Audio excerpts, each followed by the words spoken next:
tai au mola vai me umo le viinga ma le whaafatai tātou te tia lea i le tātou tamale langi i lana pule whaal soifua o mawhai ai fwoi ona te ina mailo tō soifua ni nei fwoi tai au fau tai au manino ma le kitoa e ala i le alofa ma le anga le lei ma le au tausi o le tua ua mawhai ai ona ala whai mai ma lei fua mai whanunga le lei o le nei tai au ia fifia le nganga e ofo lo fatu fa felo ia tu malu fa matai fia la inga o le tua ile nei tai au fa tawina sina mau ta lai fa felo inga ia o le nei fo i tai au fo Mal fam talanga al perfecto Isaia e oli ono ila to le va la fua ma le no na mati e fia le toafa ma fua mai e pe le aute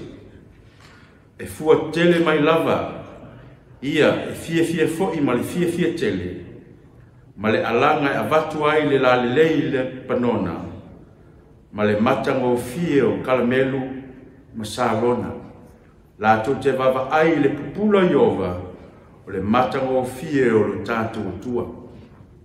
O sa fie finga ia, perfecto Isaia, e uia tātou fitaia i ma whaafitau ni ma puapua ngā. A uia whaatu saina o le toafa whamei ua fua mai, ua funga mai aute. Whapena, le anga le leo le atua e manatu, i le soifua o lana au na te itai au au. Mai se, o le mamalu wha matai fia, o le ngaluenga wao. Fifia leo le nei tai au, e wha wheloa i wha talo whatu i lau sunga, te iau au pa sa wil papi, wale tua ia tiana, mai se le mamalu le ai ngali. Lau a fono le komiti au au, ia e mai se foi, te tai o le ta ngaluenga mo tau whalitua. Pa ia lau whi ngaluenga, ta maa tina matutua le senga i tō ina, ti a kono, a inga te tasi, mai lava i Amerika, Samoa i New Zealand, se iau mai lava i Australia nei. Fifia le nganga i whaafelo i atu, whaatalo whaatu, ne fo ia wanoa mo whaio tātou wheloa i ai numo nuu e leo tua nuu. Ia e ala i le tala inga ma le folofolo ino le fina ngano le tua. La balawina ia le au whaipese, la tu te langina se vi inga, ia te tala ina ai le tātou sauningo le nei tai au.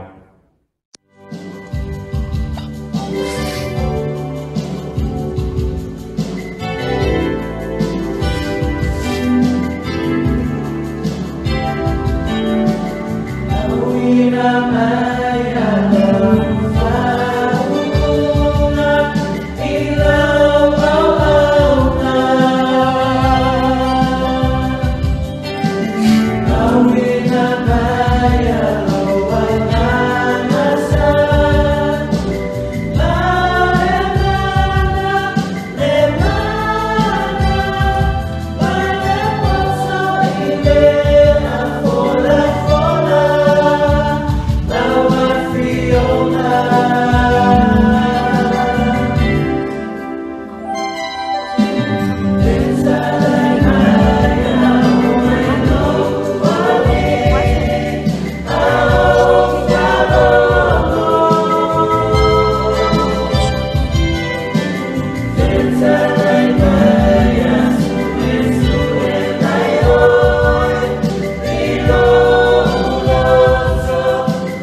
tātou male, au le atua le tai au nei, lau whaia le tātou te tātou.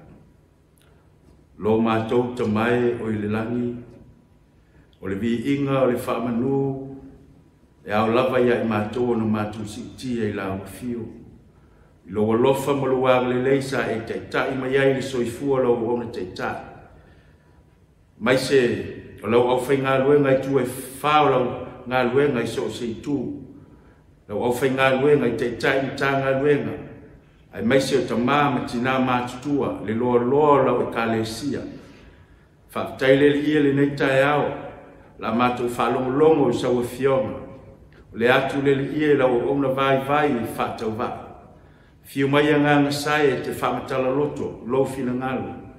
Ina ia mawhai ona a veo se mea ai whale a nganga. Mātou te maua le malos, a whea ngai matiu te whai o le nei aso. Whamia lau au no le a awala tuai lo fina ngalo. Ia vi ia lo suafa ke viso e le au noa. Wa ole me te talo tuai nei. Amen. O le mau o lo wha atui nai, ia le tātou leo tai au le tai au nei. Te maua le tusi o le lua le Timoteo, a lona matau koe tolu, o le whai upe valu ma lona whai upe iwa, o le au whai tawina. Whapei o Iani ma ia Mary, e na te atu ia Mose. E whaapea fo i la tōu, ia o te atu le upumoni. O tangata ua loto leanga, o e ua le whaamahoni i la le whaatuatua. Ai le alu pea i la tōu. Awa e iloa le lei lava lo la tōu vālea e tangata uma. O le autu o le tātou leo tai au le tai au nei. O lo tutono le tātou leo tai au. O tangata loto leanga, e te atu i le upumoni. Men of corrupt minds reprobate concerning the truth. Ai sue tu al whenginga tuai. E leo tā ua mai ai ngoa o tangata ia. A lea e mese mai le apostolo Paulo lea na whaamalusi e lo Natalii o Timoteo. O le whesili la e au no tātou fia whesili le tai au le nei. O ai ia tangata. E leo tā ua mai i ngō nei tua tangata po suafa nei tangata e whengenga tuai. Se temi la tātou o iai. O tangata nei o Iani mai a Mary. E wholinga mai o nisi nei o tangata na te ia Mose i le temi o Mose. E leo ni Israelu o tangata ai kupito po tangata whai mea whaatau la hitu. I le temi o le a na poloa ia le atua ia Mose marona a ese mai lona nuu mai ai kupito. O le temi lea na tulai mai ai tangata ai kupito ia, ma te ma whaasanga tau ia Mose, e te le maua le tuspa ia, o le nuinga, e iei nisi tusi o lo tusi ai, o tangata na te au na le atua i temi o na po whenging tuai. O la ua nei o ni tangata whai mea whaatau la hitu. E le ngata whai lea, sa la whaia whailonga e te mai ai ia Mose. La tato wōla le whenginga tuai. O le vaenga mōmua, o Iani mai a Mary. Ai se a ua tā ua mai ai le apostolo Paulo o ingoa ia tangata ai te le maua le whenginga tuai. O tangata nei, ua whamatala me le tuspa ia o e na te atu ia Mose. O le esa tolo na mtau pe fitu, pe silsila iai fai pe sifulu ma sifulu matasa. Fai mai whamtalanga le tuspa ia. O na watu leo Mose ma agona ia Farao. Ua la fai a whapeo le feta laima iai Iova. Ua la fai agona o lona to i luma o Farao mana au auna. O na liu ngata ai lea. O le whailonga lea na whetalai lea tua ia Mose ma agona i le teimi la te oatua i luma Farao a whesili mai Farao se whailonga whai mai whamtalanga lea tua ia Mose ma agona tongi lo toto. Whafonga whai pa sumatasi. Ona wala awa tu leo whawau i au poto ma taula hitu wa whapea foi. Ona whai e taula hitu ai kupito. Iala tou tonga fiti wha taula hitu. O lono winga, o ina lea fia e tangata ia. E fōlinga mai o Yani mai a Mary. O tangata whai mea wha taula hitu. Tangata ai kupito. Sa te te mai a Mose le temi. A iei Mose ma wana i lumo wharao. Whafonga iei whai upa suma le lua. Tusi lava leo e sotolo na mtau pe fitu. A wā ua lātou taitasi ma lafo lona to'o. Ona liu ngata ai lea. E velo atu le to'o arona, liu ngata. Ai tau ai mai fai to'o lau whaatau la itu lea. Le iei ma le tangata le o Yani ma ya Mary. Tau ai mai fai la to'o liu ngata. O le ata le a mai i, e ma fai e le ti a polo na whao ngata ngata, e fai e ni wawenga. A le mea ma tau tia, fai mai whamtalanga le whaumanga whai upi. A ua folo o lātou to'o, e le to'o arona. Tau ai mai to'o lau tau la itu liu ngata. Ai na folo uma lava e le to'o arona, ia to'o lau whaatau la itu. Lea la iel tangata le o Yani ma ya Mary. O ila ua nei, o nisi na tutu maros, e te ya Mose. A tau mawhai lau au na lea tua, e ave ese mailo na nuu sa nofo polonga i ai kupito. O le vaenga lona lua o le whiau. O ai ia tangata e te lo kumoni. Whaasol solo mai le ngata le teimio le apostolo Paulo. Na iei tangata na te le upumoni e o mai ai le so. I le alanga ina le upumoni a le atua ma le whiau ni mule le atua. Le atato te vaai a le to a te leo tangata e te mai. Te mai le au na le atua. Vaenga mua, lua le kognito, sfutasi fai upa suma le whama, sfuma lima le maumasani. Fai mai whamtalanga le apostolo Paulo, e le se mea fo i lea e ofo ai. Ea, awa o sa tani lava, ua li ua o ia e ia, ma a ngelu o le mala malama. Wa leo to e sau sa tani i se awala e mawhai ilo tato i loa o le ti apolo lea. Awa sau sa tani wa pelaue, o sau malfusiua, wa launga o tula i luma pule laa. Wa launga fo i sa tani. E ala ila na ufai ngā luenga, le fe me whamtalanga le apostolo Paulo, e le se mea e ofo ai. Telo teimi u whaalango le olo tangata i alatou lotu. Ai awane i ngalo ia te oe, fai mai whamtalanga le tuspa ia, wa a vea nei satani, po wa liua satani e ia lava, ma a ngelu o le mala malama, o lotu satani. E le ngata i lea whaafonga, o le nei, e le se mea tele pe aliua na au na. Peisea i o au na le anio tonu. I latou. O lo latou unga e tusa ma latou lava ngā luenga. E le ngata o satani wa liua. Ai fai mai e whape nā foia na au na. Peisea i o au na le anio tonu. O lanu inga. E sau satani le lotu, e iai foi mana au na. O lo latou alanga ina, e lo fina ngalo le atua, ai, o fai aua satani tu lou, whawhena i loa. Te mai tauina le teimi o Yesu, ma te o fitu, o le mau e masani lo na whai koe lua sumatasi. Lena fetala Yesu fa mai ele saul ma lo le langi lato uma o e fai mai a tia le ie na o le na te fai le fina ngalo o lo ma o le langi fai mai tanga tai le aso le ie Yesu o ma to nei na ma to perfecta i lo moa la uma o ma to nei na ma to fai va venga tele ma to fa malo lo mai tutuli te moni. Ai whawhawhonga whetalenga Yesu. Whai mai whamtalanga Yesu. Ina ese tuia o tau ia tea.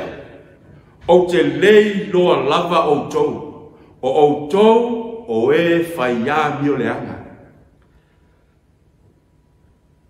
Tangata e alanga ia Yesu. Ele aia se whaifi au ele alanga ia Yesu. Tatu ele to atela lau whai lahunga. Lahunga mai le suafa Yesu. Whamalolo ma. Tutuli te moni whaiva venga tele. A o neila, tātou te loa, e yeile au whainga luenga Satani. E na ona lahunga le suafa Yesu. Le fitala Yesu, I never knew you. O te le iloa tau. O tau o e whaia mio leanga. Aisea, na ona alanga ia Yesu. A e le fiu sita e tausi le tūla fono Yesu. A e suea le whapetania le whamei o le awa mio leanga. O le lawlessness. O lono winga. O tangata e le fie tausia le tūla fono a le atua. Le fo e moli mawele apostolo Ioane. Mo mua le Ioane lua lona whai upe whaa. O se whaapea o au iloa o ia. Ai le tausi e ia i ana poloa inga. O le whai au o laila unga le suafa Yesu. Na te iloa Yesu. Ai whai mai whamtalanga tuspa ia. A e le tausi i ana poloa inga. O lono winga. O le pepelo lavalea. E leo i to tonu ia te ia le upumoni. O tangata laia. Lefe melva enga luna lua leo tusi whaitau. O ai ia tangata e te le upumoni.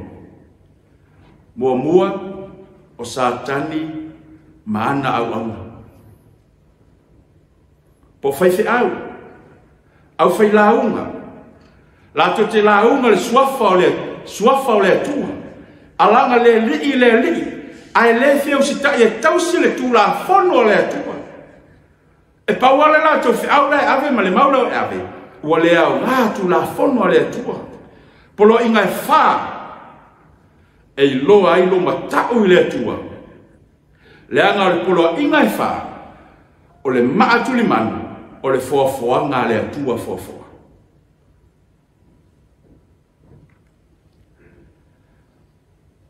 O ai ia tangata i te ele upumoni. Tato wo whamtalanga le apostolo Paulo. Lua le te Salonia e lua. A lona fo e pueiva. Whafonga. O lona sau fo i. E pei o le ngaluenga Satani. I le mana uma. Ma whailonga. Ma venga pepelo. Te vai le mea le usau nei lunga o televise. Tele le whaamalo longa. Whaingo venga. A lefe mei whamtalanga tuspa ia. E whapena le sawa Satani. Ngā luenga tau whaasese e sauma le mana. Sa moa le kalesia tuto tasi le taiao le nei. E ma whaia Satani. O na whaia o whailonga. Whapeia na whai le taimi o mose. Na te ea ia mose ma le mana whai wawenga o le atua. E o mai le so. Lefe mei whamtalanga le apostolo Paulo. O lona saufo e peo le ngaluenga Satani i le mana oma. I le mana o Satani. E whai ai whailonga ma wawenga pepelo. Ma mea whaasese uma le ami o le anga. I a whanu. Te mesta tuame. O lolo winga, o mea whaasese ia. Mo le tangata a whanu o ai la tou ia e whaatitau iai. Awa ua la tou le talia le upumoni. Ma le fia iai. O lolo winga, o le tangata le whaalonga le upumoni. Pena e talia ina foi le upumoni. A e tele matua fia iai. E tele matua nau iai. E tele matua ola ai. Fai ngō fia na te whea. I mea whaasese ia Satani. Awa o oe le tangata le whai me whamtalanga tuspa ia. O lo sau Satani ngā luenga whaasese ie a whano. Ma fuanga na sis tangata vai e titono le kalesia. Te vai atu whaase tuangana. Aisea, le anga te sau e te talia le upumoni. E leo atu atoa i heilo roto. lea fai mei whamtana le apostolo Paulo. A wā o lātou le talia le pumoni, ma le fie iai, ina ia whaaola ina ai lātou.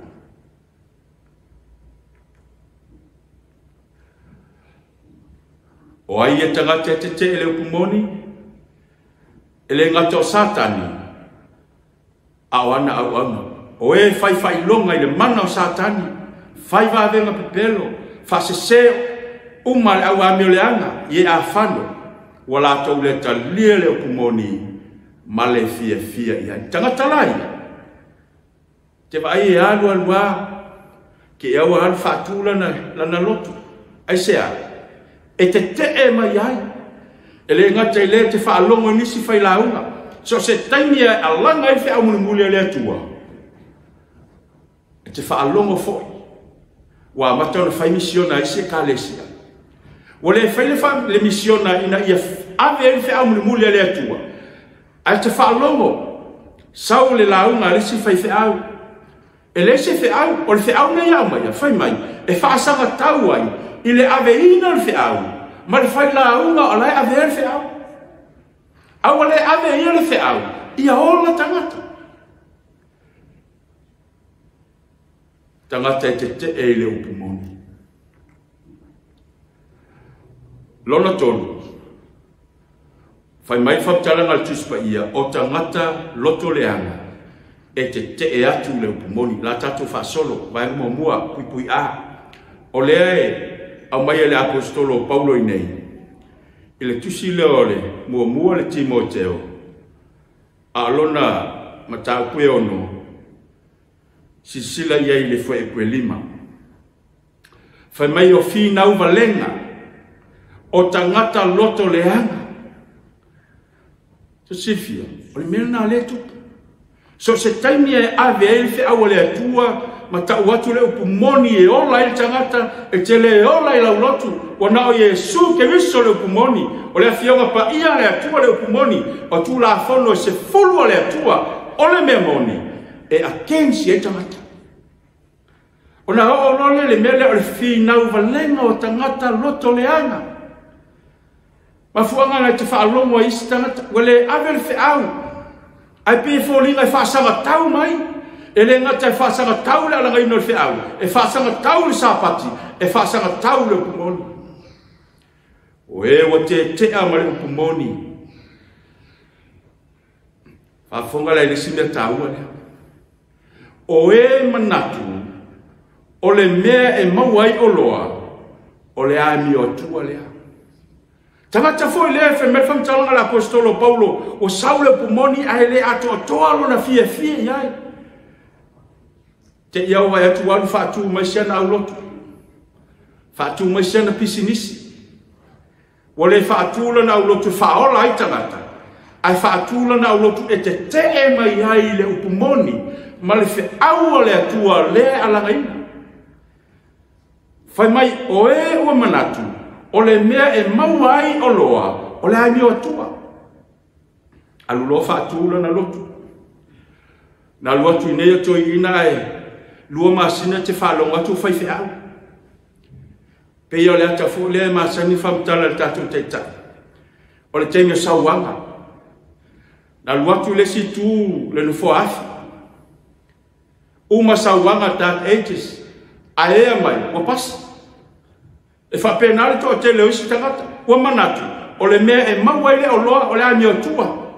Fa atula ne kalesia. O le fa atu e fa ola tangata. Ai te e mai le upumoni le atu. Walo ia le apostolo. Fai mai la le whamtalanga le apostolo. Ia e alo ese. Ai matangata whapea. Ia oe lea te tau mawhauwhau. E te tau me ia le vaenga lea. O leo fai mai whamtalanga tuspa ia e alo ese ai. Alo ese ai. Leanga ele se mele leina o ai. O le te o le wha mawalunga. Na maafua ai. O na o ese. Te me statu ame. Ia lea i leanga le. Pua lea tua lea mai le tahao le nei. E fai asi malusi. Ia whafonga. Roma mua fai pe lua su valu ma le lua su maleiva.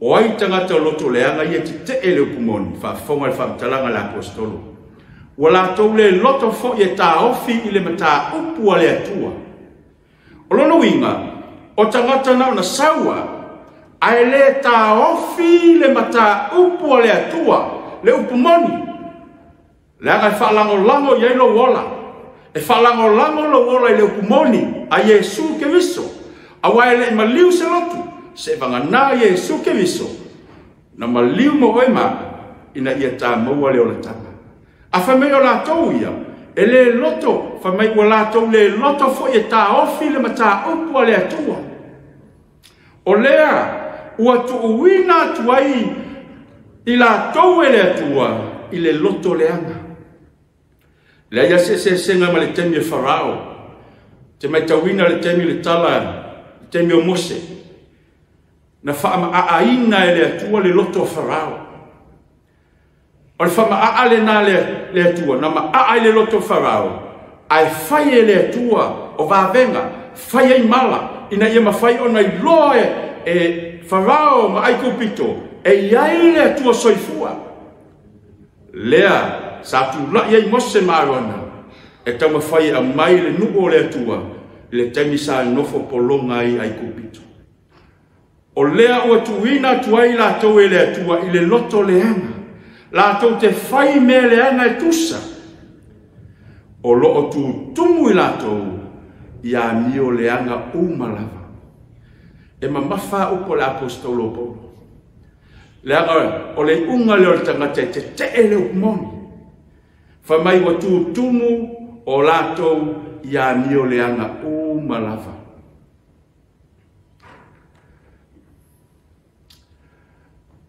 o le vaenga i o le vaenga e tonu fa mai leo le vaenga le whakatalanga l'apostolo Paulo lona tali o Tito lona mtaaku mua sifuma leona wala tau tauane wala tau iloa le atua yes wa matau iloa le atua ai whaafiti a la tau ngā luenga fa mai leo le whakatalanga tuspa ia o loo ino sia la tau ma whaaloa tata la to te le fa ma oni foi i se ngā luenga le leietas e o yentanga ta fa pe tono tom tanga lu por to i kalesi o ma to nei fa le mo wai to ngata ngata fa pe na tanga ta fi nau tanga tanga lulu e tanga ta tawini a tanga ta ia fa me fa tanga le apostolo wala to ta wane la to te lo le tua ai o lo ngā luenga fa fiti lo te lo ele to mo ele Samoa as fitu Samoa tito ta sintanga te fa amen na tanga ta fa maoni fa malos a wa ta to lo le taimi wa ta to ya o lo inosia la to fa lo ta la to te le fa maoni la i se ngā luenga le leietas o le fai ulo le fe awale atua le tai aole ni o le vaenga lona fa le kalesia Samoa tuto tasi o le mana onga o le atua mo oe Tito lona mtapu e lua a lona fai upe fitu ma le fai upe vana fa fonga iai le au fai tauina fai mai le mana onga o le atua mo oe mao ia avea oe ma faa oa o ngā luenga le lei malava.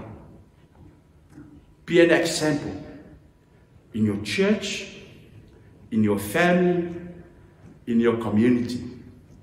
Ia vea oi ma whaawao ia, i ngā luenga le lei, ngā luenga ia tia e ai le kalesia, le ngā luenga tupu ai whial whani te tono le kalesia.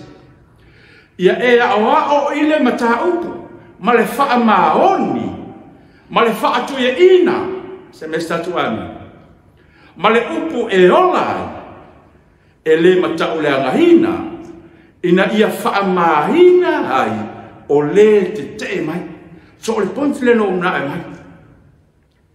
Ia vea o e mai, o se tangata, e te tono le upu moni, e wha mahina ai satani, mana au, e wha mahina ai le o te mai, ina ua le maua i ese mea leanga. e tala ni ai ia te autou. Sue mai, fiu sa tangi e sue. E lei se me mauai oe. E lei se me tala ni ai se me leanga ia te oe. Al me sili na tahua ia te oe maau. Tangata le kale sia le atua, poli mana aunga le atua. Ia velo soifua. Ia velo valawini. Ia vea oe. O se tangata e whaamai na ai satana. Ina ua le maua se mea e tala ni ai ia te auto. Au tua le whiau le tai aole ne. O tangata loto leanga e te e atu le upumoni.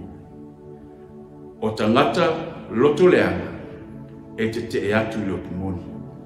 Men of corrupt minds reprobate concerning the truth.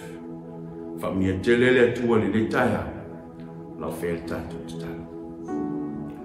Tu mau pea I lau fiolo vi ila. Fa taila upu na mātou whalongo iai. Mātou soifua maola I le taimi. O mātou wa iatu le whaasanga tau mai o le ali o le lalolani. O wawa mātou iloa o sa o po. Mātou ole le ie. Au mai ia I mātou le marosi. E mawhai ai o na e whaupenga ina I mātou. A mātou wanga I atu I taimi whai. Ina ia awane I ai se metas. E whaamaina ai o mātou tangata. A ia veri mātou. O tangata e whaamaina ai le ali o le lalani. Ina ua le mawhai o na maua se mea ia I mātou. Whatu mawina I mātou lau upumoni. Ma ia vea lawa fionga o se mea ai mātou te ai ma whiingu ai I le aso ma le aso. Whatupu ai pēlo mātou manos. Se yo tae au ma le aso te a fionga iai. Whamanuia lawa onge te ta iau au ia Pastor Willie ma le whalatua. Ko miti whafoe te ta iau ta ngā luenga. Ta ngā luenga e fio lau ngā luenga. Ai maise o a inga te tas. Le li ia o au whaamianga. Ia vi ia lo suafa ke miso lea mua. I lo suafa o mātou ole ma te talo tuai nei.